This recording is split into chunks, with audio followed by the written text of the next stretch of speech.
And in the title, you see that it says SSIKLOPS. That's the acronym. You have to have the acronym. But the OPSNOM people, the operations nomenclature police at the Space Center, change it to something a little more palatable. So now it's changed to Cyclops with the usual spelling of CYCLOPS, but doesn't stand for anything now. So, you see the launcher, which is the pallet underneath, and the first one of the first satellites that's going to deploy from it. It's a Naval Research Lab called SpinSat. Typical agenda, we're going to cover it, and you'll first. I'm going to pick up some minutes, I think, for us, because with NanoRacks going first, well, you've seen everything, the general technique of everything that's going to be done. So with the class of satellite that he's not covering, he's looking at the 60-kilogram class. This deployment mechanism will cover the 50 to 100-kilogram class. So I guess it's a little race on whether we beat NanoRacks or they beat us. I'm actually with the Department of Defense, and so we provided some funding to NASA Engineering and to help them develop. And also our office is helping them do the safety aspects and we represent the payload actually to the JSC safety community. Okay.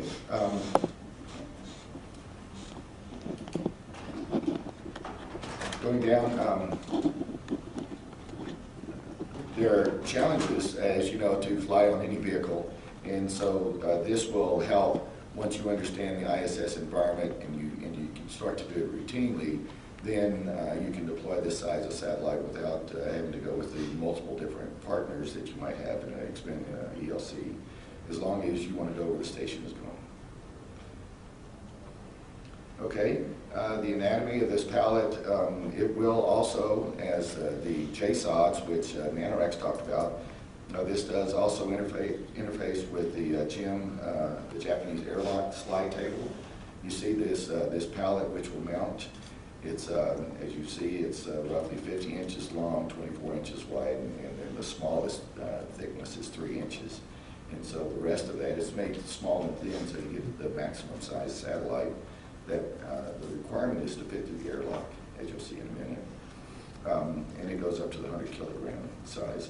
And then the key word, contingent upon satellites meeting all the ISS safety requirements. Concept for operations. It will also be soft-stowed. Both the launcher and the satellite will be launched separately in separate bags. And then the launcher is intended to stay on orbit and then be used for any other customer or any other agency that wants to launch satellites through the GEM airlock of this class. So they go through the controlled environment inside the space station, and you know that brings on special safety requirements, which you all have to live through to go inside the space station. We can talk about those in a minute too. Let's see, it's the robotic arms. It has opportunity to launch easily, either using the Japanese robotic arm or from the ISS robotic arm.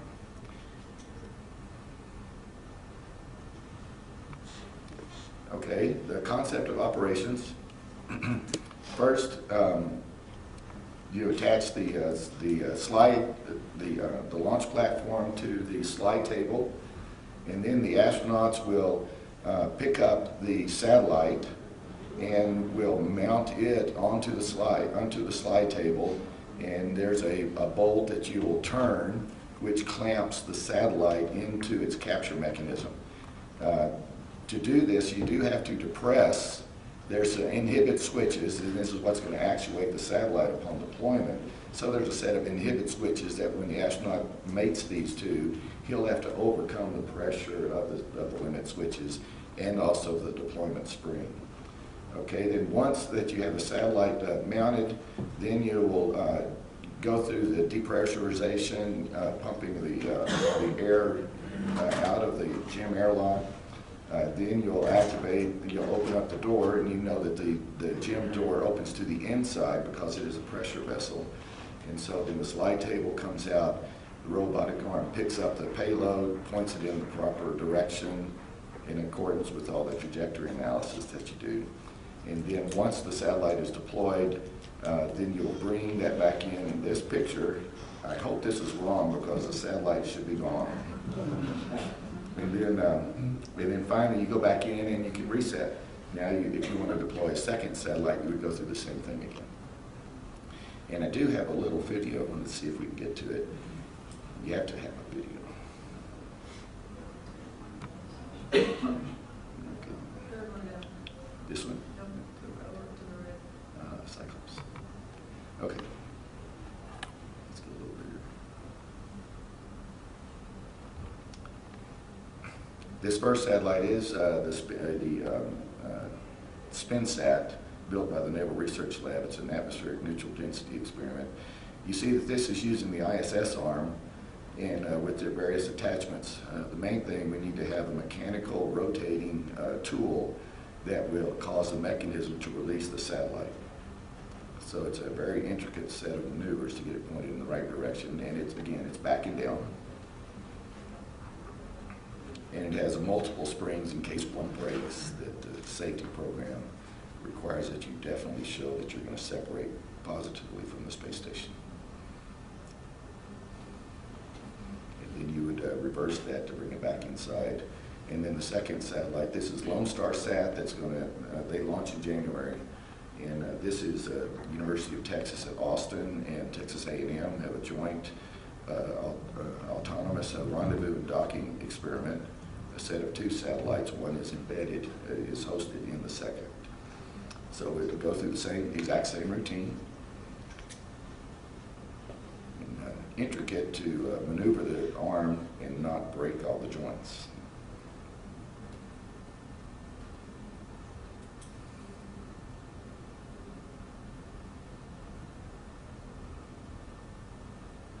This procedure, there is one of the safety processes here. This procedure can have risk, so it might be that you have a problem during the deployment sequence, and if that's the case, then you might get stuck out there. So part of safety is to show that you can survive up to 10 hours without any power, so on the end of the arm. Okay. So I've already talked about the demonstration mission, which is these 2 satellites, Lone Star #2 and the SpinSat by the Naval Research Lab. And they're going to launch in April of 2014 on SpaceX 4, and we'll deploy those. The SpinSat, just one other additional note, it does have some electronic solid thrusters on it, and they're not for translation, but they're to spin the satellite. So NASA was happy that we're spinning and not moving. It simplifies the separation. Okay, the goal is that this will become a facility. Facility meaning the deployment system will stay on board and anyone else can use it after it gets checked out. So this is going to be held as a potential until the first successful deployment in next year. Okay, the satellite interfaces, if you're interested. This is about a 3.5 inch by 1 inch fixture, the purple fixture, and that bolts onto your satellite, and then whenever the astronauts will depress the SEP switches and put it in place, and they'll run the mechanism and clamp on to this deployment piece. That will go on all satellites that will use this system. NASA Safety really looked at this, and they definitely want to show that there's not a potential for hang-up. Hang-up, now you're in real trouble because you've tied up the arm, you've tied up the airlock, you've tied up everything. So safety gets to you on that one. Okay, and here's the satellite interface shown attached to the 2 satellites. Okay, is that readable? Generally, it's just a real quick overview of the initial, it's called the preliminary satellite requirements. As they go through the process, they'll determine more, and as nanoracks, they're going to develop the ICD and a safety process. But this one, the ballistic number, they said if our ballistic number is below 100 kilograms per square meter, then NASA is very happy with that, with the separation analysis. Center of gravity is centered over the deployment fixture. The tolerances are TBD. Deployment force is also TBD, depending on deployment. Electrical bonding, show that there's no sparking between your satellite and the deployment fixture. Impact, if the arm moves in the wrong direction and bangs you into something, you as a payload have to show that NASA that you're not going to hurt them and you're not going to fall apart and create debris. So you have to go through an analysis on that.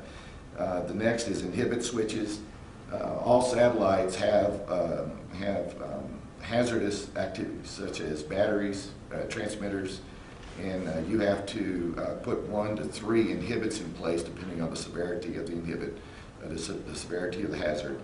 And so it's those 4, 5, or 6 SEP switches that you'll put in place to keep those hazards from occurring while you're in the station, and then while you're deploying, and then after you deploy, then those switches obviously will engage, and then you'll start timers, and that will cause the satellite. Then you can start the satellite some minutes after you deploy.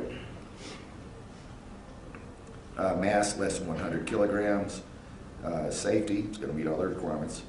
Structural, mechanical,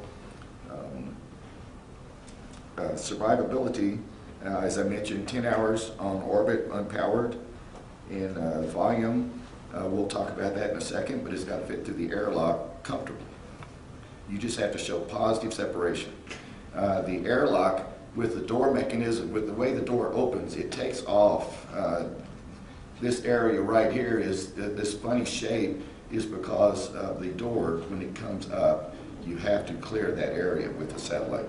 So you can take advantage of all of this space up to, you just have to show a positive mechanical margin in all of these limits. And we tend to try to make something round, make something rectangular. We can live with that easier. And here is shown the satellites and the size reference to the airlock envelope. Nanoracks has to live the same envelopes that they have to go through.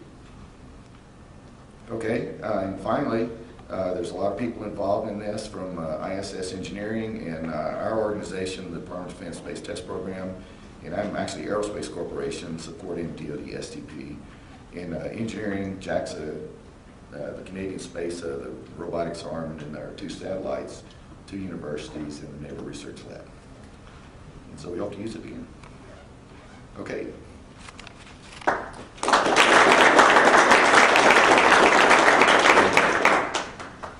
So any questions for Jim? Yes, sir. With the multiple dexterity of this device, it looked like you could maybe use this for something else. Have there been other applications proposed for it? You mean of the deployment system? Yeah, it looked like you could. Oh, the robotic arm is separate from the deployment system, so you can use the arm. That's normal NASA ISS robotics. Yes, sir. You mentioned the payloads get up there through the soft bag or soft ride stowed approach. Have you noticed any environmental difference that ride approach provides in terms of design of the satellites versus the standard hard mount to a Dragon or an Orbital? NASA has done a study on the loads analysis of riding in a soft stow versus a hard mount. And it turns out you still have to launch, you're still in that same environment, and it changes the frequency response.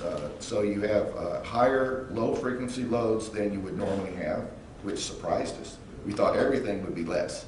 But if you actually stow and soft stow, you have a higher low frequency, but it greatly trims the high frequency vibrations. Any other questions? Yes, sir. Who owns the system? Is it a JSC, ISS? This is Nanoracks is commercial. ISS owns it, and it'll become a facility. It'll be open for use by anyone as long as the gym is becoming a traffic congestion point. And as you know, Jim did not design this to be open and closed many times. So over the life of the program, there will be some limitation with how many things can go in and out of the Japanese airlock, unless they go through a lot more engineering analysis to show that the system will take the opening and closing of that many times.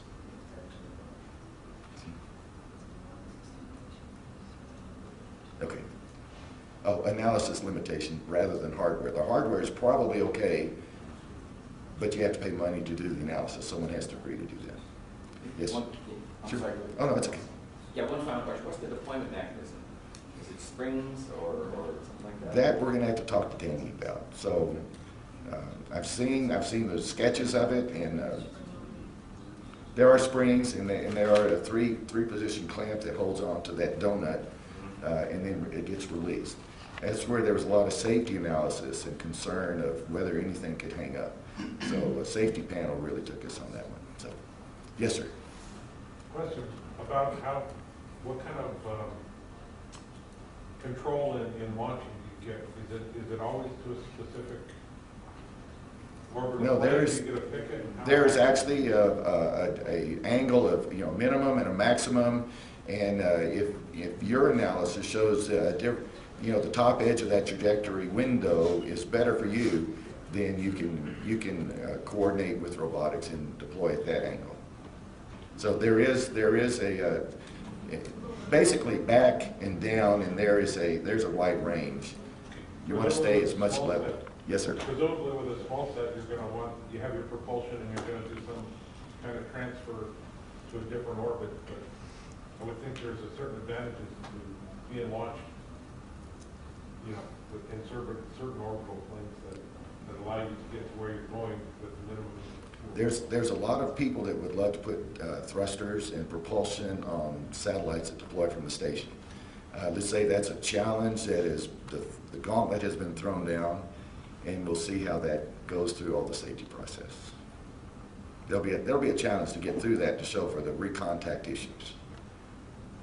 So, You said SpinSat had some thrusters. yes, but those are for spinning. So it's still. They are 180 degrees out, so when they both fire, and we have to show they're small enough that even if one fires, that it won't cause a thrust in the absolute wrong direction to send us careening back toward the space station. So we have to show positive based on failures in our systems. One failure, two failures, we still have to show that we're safe and they're not going to violate the recontact. Thank you.